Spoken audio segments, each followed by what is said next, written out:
Assalamualaikum warahmatullahi wabarakatuh. Perkenalkan, nama saya Alfi Syukri dengan BP 2310-95701 dari kelas probabilitas kelas B. Pada video kali ini saya akan menjelaskan tugas infografi saya dengan judul analisis probabilitas pada permainan Plinko. Nah, sebelumnya apa itu Plinko?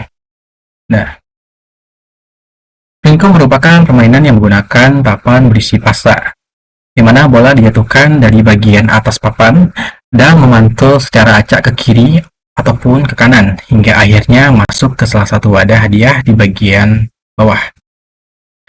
Nah, untuk langkah-langkahnya ya, cara bermain dari Plinko itu sendiri ya. Pemain menentukan nominal taruhan untuk satu kali permainan. Nah, setelah itu pemain memilih jumlah baris. Menentukan jumlah baris pasa yang digunakan. Ya, semakin banyak jumlah baris, maka semakin banyak kemungkinan lintasan dan variasi hadiah yang diperoleh. Kemudian, bola dijatuhkan dari bagian atas papan.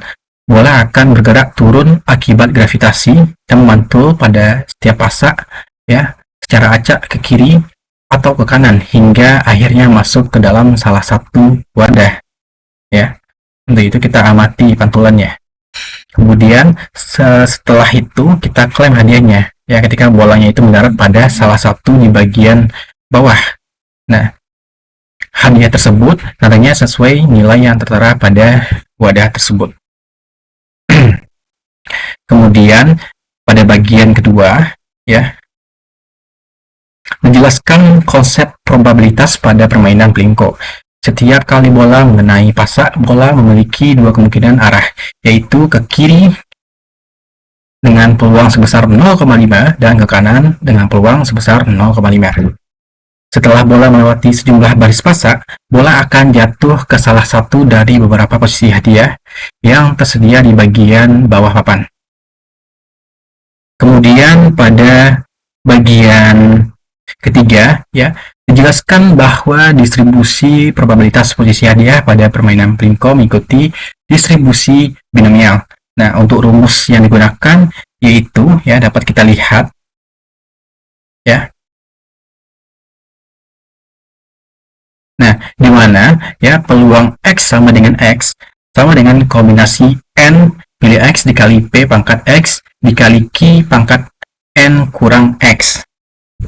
Nah, di mana N merupakan jumlah baris pasa, sedangkan X yaitu posisi hadiah, P peluang ke kanan, Q peluang ke kiri. Nah, karena pada kasus ini peluang ke kanan dan ke kiri sama besar, yaitu 0,5, maka persamaan dapat disederhanakan menjadi seperti pada tampilan ini ya, di mana peluang X sama dengan kombinasi N pilih X dikali 0,5 pangkat N.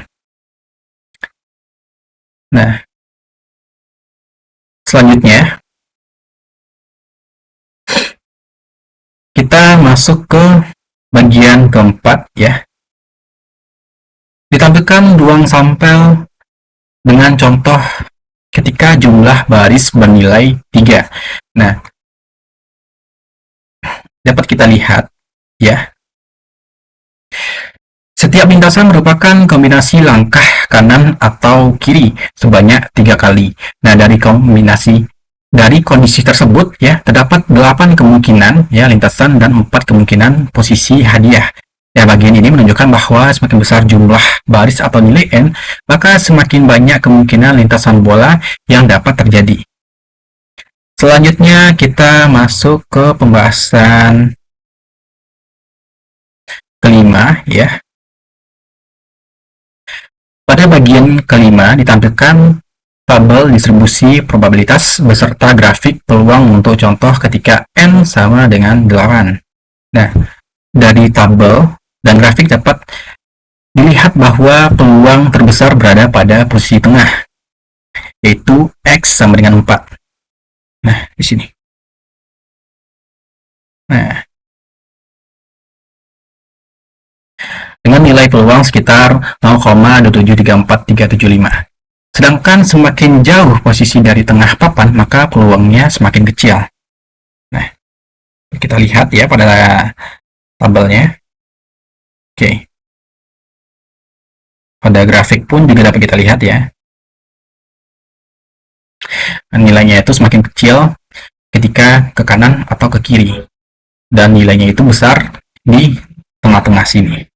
Pada posisi X sama dengan 4. Nah, selanjutnya kita masuk ke bagian ke-6 ya, yaitu nilai harapan matematis ya.